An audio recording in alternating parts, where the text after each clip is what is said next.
Hello YouTube. Welcome back to the Vans RV-14 build.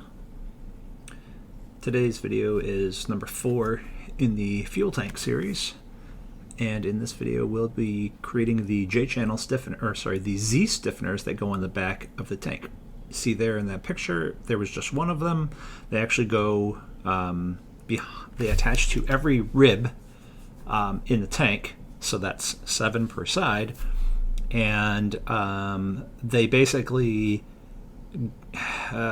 you put little nut plates on them, which again are the little riveted nuts to go on the back side, and there'll be a flat front, or rather, let's see, riveted nuts to go on the front side. It'll be a flat surface on the back side, which mates up to the spar. There are holes in the spar that you put AN3, or maybe it's AN4, I think it's AN3 bolts through to bolt the fuel tank to the wing spar. Fuel tank also attaches to the spar via screws that are dimpled in the skin, but we'll get to that later. For right now, we're just doing these Z-channel, or these Z brackets. My neighbor stopped by to tell me I picked the wrong day to cut my grass because it was too humid, and he's right. I'm really good at that. I always seem to pick the most humid day. Whatever. So let's see. I'm just going through drilling them out, and then I was countersinking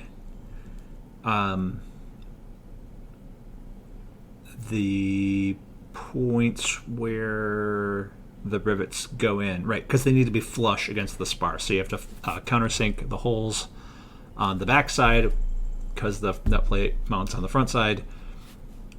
So then I just sort of cut that whole thing up into 7, or rather 14 individual Z brackets, and then you sand them down and you clean up the edges on the Scotch-Brite wheel, and we get this nice pile of Z brackets going here.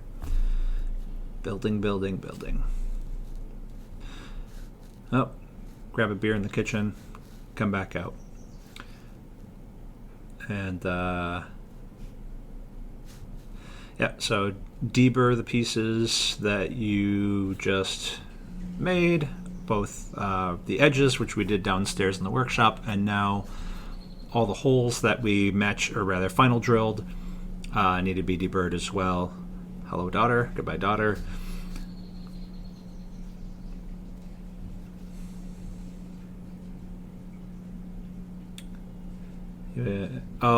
Yes. I'm having a conversation on Discord with some friends right now, rather than listening to music or watching something.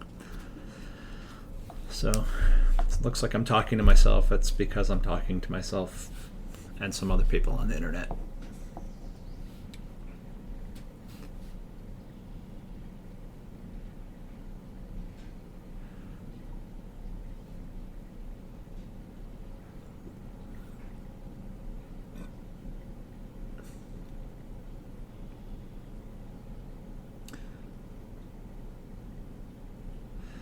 So I'm going through, and basically you've got to put the nut plates on these, and one of the things that's said, and of course I leave a flippin' bag in the way. Oh, I moved it. That's good.